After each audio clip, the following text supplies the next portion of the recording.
Hello friends, मेरे YouTube channel पर आपका स्वागत है। तो चलिए स्टार्ट करते हैं difference between guidance and counselling. Difference start करने से पहले अगर आपको मेरी वीडियो अच्छी लगे तो प्लीज़ मेरी वीडियो को लाइक करें, कमेंट करें और मेरे चैनल को सब्सक्राइब करना बिल्कुल ना भूलें and press the bell icon ताकि आपको मेरी सारी न्यू वीडियोज़ की नोटिफिकेशन तुरंत मिलते रहे। तो चलिए स्टार्ट करते हैं difference. The first difference is the guidance is a broader concept. जो गाइडेंस है एक ब्रॉडर कॉन्सेप्ट है, वेयर एज जो काउंसलिंग है वो एक नैरो कॉन्सेप्ट है।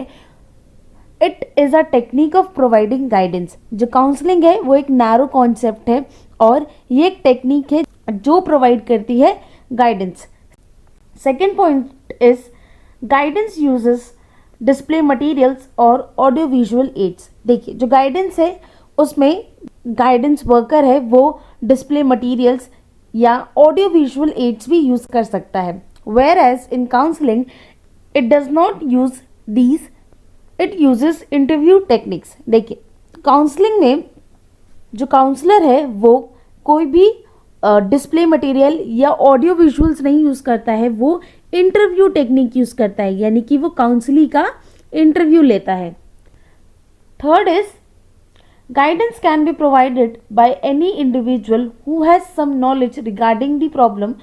He need not have any professional training. देखिए, जो गाइडेंस है वो कोई भी इंडिविजुअल दे सकता है जिसके पास कुछ नॉलेज हो रिगार्डिंग दी प्रॉब्लम। ज़रूरी नहीं है कि उसे कोई प्रोफेशनल ट्रेनिंग लेनी पड़े गाइडेंस देने के लिए। Whereas the counsellor has to be skilled and train professionally. देखिए, वहीं पे जो काउंसलिंग में है जो काउंसलर होगा वो बहुत ही ज़्यादा स्किल्ड और ट्रेंड होना चाहिए प्रोफेशनली काउंसलिंग देने के लिए। Fourth point of difference is guidance is mainly preventive and development. देखिए, जो गाइडेंस है वो क्या है, मेनली प्रिवेंटिव है, यानी कि प्रिवेंट करती है। अगर हमें कोई डिसीजन लेना है रिगार्डिंग दी जॉब तो हम देख सकते हैं, अगर हमें गाइडेंस लेनी है रिगार्डिंग दी जॉब तो वो किस तरीके की लेनी है, तो वो प्रिवेंटिव है। और वो कैसी है गाइडेंस, डेवलपमेंटल है। लेकिन वेयर एज जो काउंसलिंग है वो कैसी है, रेमेडियल है as well as preventive and developmental. देखिए, जो काउंसलिंग है वो रेमेडियल है, जैसे कि अगर हम किसी प्रॉब्लम में फंस गए हैं तो उसको कैसे हैंडल करना है, उसकी क्या रेमेडीज है उसके लिए, प्रिवेंशन यानी बचने के लिए, और डेवलपमेंटल भी है। Fifth is guidance is common in group as well as individually. देखिए, जो गाइडेंस है वो कॉमन है, हम ग्रुप में भी दे सकते हैं, इंडिविजुअली भी दे सकते हैं गाइडेंस को। जो गाइडेंस गिवर है वो गाइडेंस इंडिविजुअली भी दे सकता है और ग्रुप्स में भी दे सकता है। Whereas in counselling the individual counselling is more common. देखिए, काउंसलिंग में जो इंडिविजुअल काउंसलिंग है, यानी कि किसी एक काउंसली को बैठा के ही काउंसलिंग दी जा रही है, ये बहुत ही ज़्यादा कॉमन है। अगर काउंसलिंग हम ग्रुप में दे भी रहे हैं तो उस केस में जो ग्रुप होगा वो बहुत ही ज़्यादा स्मॉल होना चाहिए, अप्रॉक्स 5 to 8 मेंबर्स होने चाहिए, उससे ज़्यादा नहीं होने चाहिए। Sixth difference is guidance giver और a guidance worker need not to have any deep knowledge about the human relation, for example giving information regarding a job. देखिए, जो गाइडेंस वर्कर होगा उसको डीप नॉलेज नहीं होनी चाहिए ज़्यादा, मतलब ज़रूरी नहीं है कि उसको डीप नॉलेज हो ह्यूमन रिलेशंस के बारे में। जैसे कि अगर हम गाइडेंस गिवर से इंफॉर्मेशन ले रहे हैं या गाइडेंस ले रहे हैं रिगार्डिंग दी जॉब, तो उसको ह्यूमन रिलेशंस की इतनी डीप नॉलेज होने की ज़रूरत नहीं है, सिर्फ वो गाइडेंस दे सकता है इसे। लेकिन whereas the counsellor need to have a knowledge about the human relation and understand the counselling psychology. देखिए, काउंसलिंग में जो काउंसलर है उसको नॉलेज होनी चाहिए ह्यूमन रिलेशनशिप्स की, और जो काउंसलर होगा वो काउंसलिंग को अच्छे से अंडरस्टैंड कर सके, उसकी साइकोलॉजी को भी अच्छे से अंडरस्टैंड कर सके। Seventh point of difference is guidance include vocational, educational, psychological and social guidance.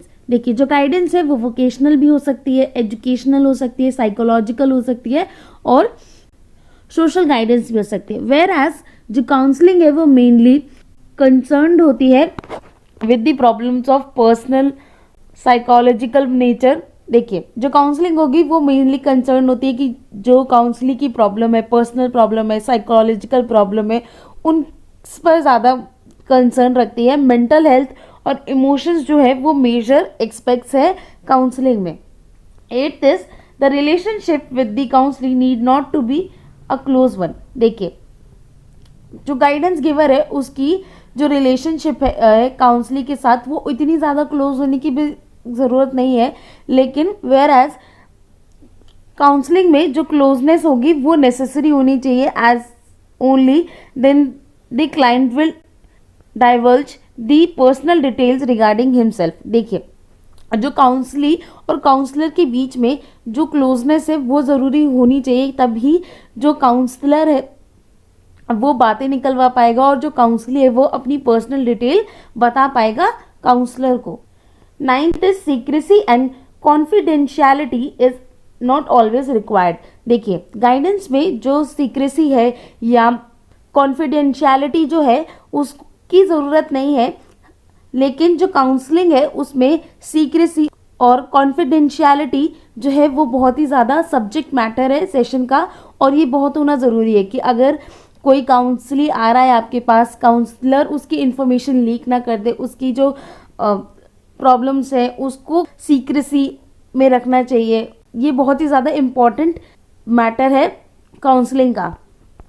10th point of difference between guidance and counselling is the face to face relationship is not always necessary in guidance. देखिए, जो face to face relationship है between the counsellee and the guidance giver ये ज़रूरी नहीं है, whereas in the counselling the face to face relationship is necessary for the effectiveness.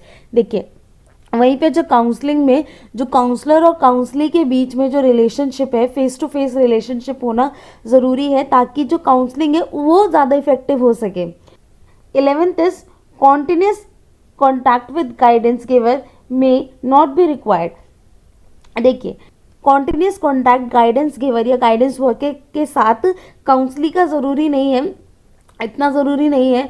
Where as in counselling some continuity in the interaction is required for the desirable results to be obtained, whereas जो counsellee और counsellor के बीच में एक continuous contact होना बहुत ज़रूरी है ताकि उनके बीच में इंटरेक्शन हो सके और कॉन्टीन्यूटी बनी रहे, क्योंकि उन्हीं से ही जो डिज़ायरेबल रिजल्ट्स हैं वो ऑब्टेन होंगे। 12th is decision making happens at intellectual level. देखिए, गाइडेंस में जो डिसीजन मेकिंग है वो किस पर होगी, इंटेलेक्चुअल लेवल पर होगी, वेयर एज इन काउंसलिंग जो डिसीजन मेकिंग होती है वो कैसी होती है, इमोशनल लेवल पर होती है, कि जो काउंसलिंग की जो इमोशनल स्टेट है उसके हिसाब से जो डिसीजन है वो लिया जाता है। आज के लिए इतना ही। अगर आपको मेरी वीडियो अच्छी लगे तो प्लीज़ मेरी वीडियो को लाइक करें, कमेंट करें और मेरे चैनल को सब्सक्राइब करना बिल्कुल ना भूलें and press the bell icon ताकि आपको मेरी सारी न्यू वीडियोस की नोटिफिकेशन तुरंत मिलती रहे। Thank you so much.